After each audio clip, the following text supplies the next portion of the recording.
286. The next morning an interesting post was uploaded to a popular forum frequently used by hunters. Title: Hey guys, I had a weird dream. Anyone interpret dreams? Without giving too much away, let's just say I hold a significant position on the security team of a renowned guild. But that's beside the point. While working, I may have dozed off, but the "oh fuck" guy appeared in my dream. Here's how the dream went. Some weird guy kept skulking around, so I went with my immediate superior to catch him. Turns out it was the "oh fuck" guy, but that's all I clearly remember. After that my superior said "Yutori," and then I said "Irashaimase." Can someone decipher this post before interpreting the dream? I have no idea what the hell this guy is talking about. 222. What are Yutori and Irashaimase? I don't understand the context. Why is your superior a traitor? Does he buy his clothes from Uniqlo? Because he uses a lot of Japanese phrases. He frequently says things like Yutori and Genki. You said Irashaimase back to him, right?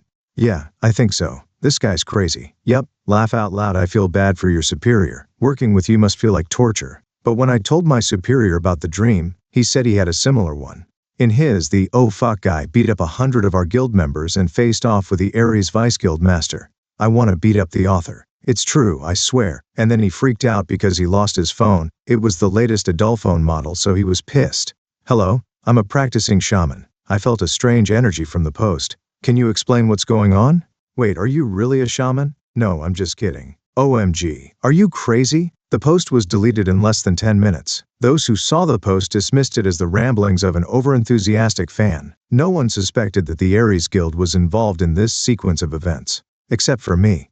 They must have manipulated memories using mental magic. Clearly illegal, but expecting the same guild that trains the Black Hunters to be bothered by that is a fool's hope. From the comments it seems they had meticulously checked each cell phone as well. That was critical evidence. As soon as Park Tae-seep and Park Ji-hwang appeared, my dedicated cameraman withdrew, ultimately falling into the hands of the Ares Guild. To be honest, I wasn't overly perturbed by it. When I exited the building, they subjected me to a search, reviewing my shared cloud folder before returning my possessions. With an ominous undertone, one of them warned, "Make sure you delete any hidden content now. It won't be fun if we find you hiding something." The discovery of adult content on my phone had already soured my mood, but the speaker's overbearing tone only served to stoke the flames of my anger. Under different circumstances, I would have punched him right then. "I'll remember your face, you punk-looking brat." His features were sharp, complemented by a sporty haircut. The way others referred to him as team leader indicated that he was close to Lee Jong-ryong. Through my eye, I ascertained his name, Seok Go-jun. My interest in him was piqued by his martial prowess. The man has indeed trained in martial arts. The more I scrutinized, the more apparent it became. The ones Lee Jong-ryong had left behind were not mere guild affiliates. Any one of them could take down a pair of average or rank hunters with ease, particularly Seok Go-jun, who was imbued with a strength that could only be described as formidable. His assured bearing stemmed from a well-founded confidence in his martial capabilities. How did they nurture such people? Were they practitioners of traditional martial arts, or was it a discipline that was the unique purview of the Ares Guild? My thoughts were awash with queries. Then, in the midst of my contemplation, "Doctor, patient Im Hyuk-jun is awake." A nurse's shout from the corridor outside made me jump to my feet. Im Hyuk-jun, a name seldom spoken, belonging to the man we knew as Mr. Rough Guy, had surfaced from the depths of unconsciousness after 3 grueling days. "Honey, Jun, it's Dad, Daddy." I restrained myself from bursting into the hospital room. It was their moment. The cries of a wife and children, who had dearly missed their husband and father, seeped through the cracks of the door. After the initial torrent of tears subsided, it was our turn to see him. "Oh, is everyone here? Damn it." My throat tightened from his first word. Mr. Rough Guy welcomed us with a luminous smile, arms outstretched, though a grimace betrayed his discomfort. "Ugh, mind your arm, careful. I thought I'd be fine, but it hurts a bit when I move. It's not normal for a reattached arm to feel perfectly fine immediately. You're not a robot." Song chided, invoking a healing spell. The pale tone of Mr. Rough Guy's complexion bloomed with newfound vitality, indicating relief from the pain. "Thanks, Miss Song. If you're grateful, please be careful. Didn't you hear the doctor? You should rest and not overexert yourself for at least 2 weeks." "Ha, I'll keep that in mind." "Sir?" "Ah, my ears." The sheer sincerity of his laughter was a soothing balm to our spirits. Between his mirthful outbursts, Mr. Rough Guy turned to address the others. "Mr. Kim, or rather Guild Master, thank you so much. I heard from my children's mother that you took great care of things while I was unconscious." Butler Kim bowed his head slightly. "It's only natural to help. We're all part of the same guild. We should step up when one of our own is in trouble." I heard you spent a lot on my treatment." A renowned healer was called in for Mr. Rough Guy, and numerous expensive high-tier potions were used in his treatment. This is a world where even a person's life has a price. Who would go to such lengths for a D-rank hunter whose sole merit was his experience? Visibly moved, Mr. Rough Guy's voice faltered. Butler Kim, his expression softening, offered, "If you really want to express gratitude, thank the sponsor. I'm just the middleman." And Mr. Rough Guy's gaze pivoted to this sponsor, Team Leader Choi. A weight of unspoken gratitude laced his tone. But before he could continue, Mr. Choi gently cut in. "It's not your fault, Mr. Rough Guy. Our guild was underestimated. I should apologize for not preventing this mishap." Team Leader Choi. Emotion brimmed in Mr. Rough Guy's eyes that could unnerve even the grittiest criminal. He leaned in for an embrace, but Mr. Choi stepped back, startled. "Be careful with your arm. It's all right, I just want one hug. Perhaps someone else should have that honor." It didn't seem like much of an honor, but eventually it was my turn. Silence hung in the air. I had rehearsed countless things I would tell Mr. Rough Guy once he woke up. Yet, with him directly in front of me now, my voice was lost.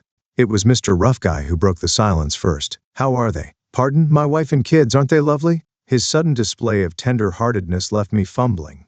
I couldn't help but smirk. "Yes, they are. My wife is quite the beauty, isn't she?" "She is. Did you lock her up or threaten her or something?" "There's no tree that won't fall with 10 strikes. Remember that." I succeeded on the 47th try.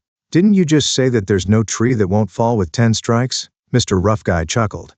"Well, there are those trees that won't budge even after 10. It's a miracle you weren't taken to the police. If I had given up then, would I have won over such a beauty?" His wife, trying to mask her tears, buried her face in her hands. Two wide-eyed children gazed up at me, their expressions brimming with curiosity and innocence. "Daddy, who's this?" Who? Cradling his children close, Mr. Rough Guy introduced me. "He's your uncle, Uncle Tae-kyung." "Uncle Tae-kyung? Yeah, remember Daddy telling you about the good-looking and strong uncle?" So he had told his family about me. A tender warmth unfurled within me. As the children's gaze landed on me, it was as if their eyes held a brighter gleam. Children naturally exude charm, yet these little ones could outshine the most seasoned child actors. This must be the result of inherited good genes. "Wow, Mr. Are you Uncle Tae-kyung? Nice to meet you." My face brightened with a sincere smile. Gently patting the two children on their heads, I remarked to Mr. Rough Guy, "Your kids are adorable." "You think? Wait until you're married and have a daughter. Then you'll understand the weight behind the phrase Daddy's little girl." I was nicknamed Daddy's little girl back in high school, even though I clearly wasn't my father's daughter. The sight of this family so full of warmth and joy made me a bit emotional. With cautious movements, Mr. Rough Guy raised his arm to embrace me. His grip was weaker than it once was, making the pats on my back more tender. Thump, thump. "Thank you. Always grateful." Those words cemented a vow deep within me. I shouldn't repeat the same mistake. With renewed conviction, I embraced Mr. Rough Guy more firmly. Today was the reunion of a man with his family and friends. As the hour waned, the room thinned to 5 of us from the Peace Guild, myself and Mr. Rough Guy included. Mr. Rough Guy's wife wished her husband would rest, but his determination was clear. "I almost left my beloved wife and kids behind. I need to know now, every single detail." The jovial, tender-hearted Mr. Rough Guy now bore an unwavering sternness. With the narrative laid bare before him, Mr. Rough Guy's features hardened. "It was the Aries Guild?" "Yes. The Lee Jong-ryong you mentioned. Is he really that Lee Jong-ryong?" "I'm certain." He let out a sigh that sounded like a groan. Chasing after the tail called Black Hunters led to the Myeongdong Guild, and stepping on the body named Myeongdong Guild led to the head called Aries Guild. The problem was that this head wasn't just any ordinary adversary. Following the snake's tail led us to a dragon's head. Mr. Rough Guy cast a discreet glance towards Mr. Choi and Butler Kim, both unfazed, their demeanor as steady as ever.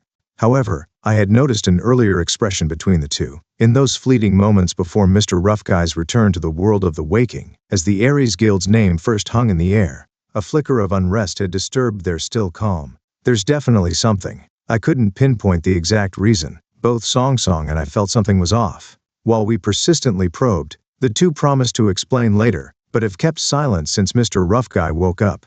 But now's the time to speak up. Perhaps the weight of our stares pressed heavily upon them. Mr. Choi looked as though he was ready to speak. Step, step. The cacophony of the hospital's corridor was punctuated by the approach of distinct footsteps.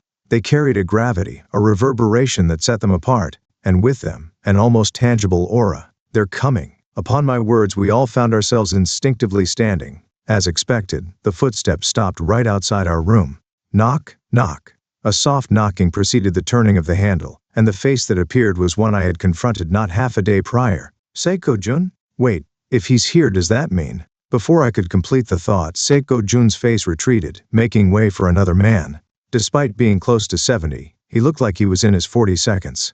He radiated the kind of charisma inherent to born leaders, coupled with a palpable aura of dominance. Lee Jong-ryong. His eyes scanned the room, settling with razor-sharp focus on one individual. A slight knowing smirk graced his lips. You've grown a lot. Mr. Shui's gaze, meeting Lee Jong-ryong's, intensified.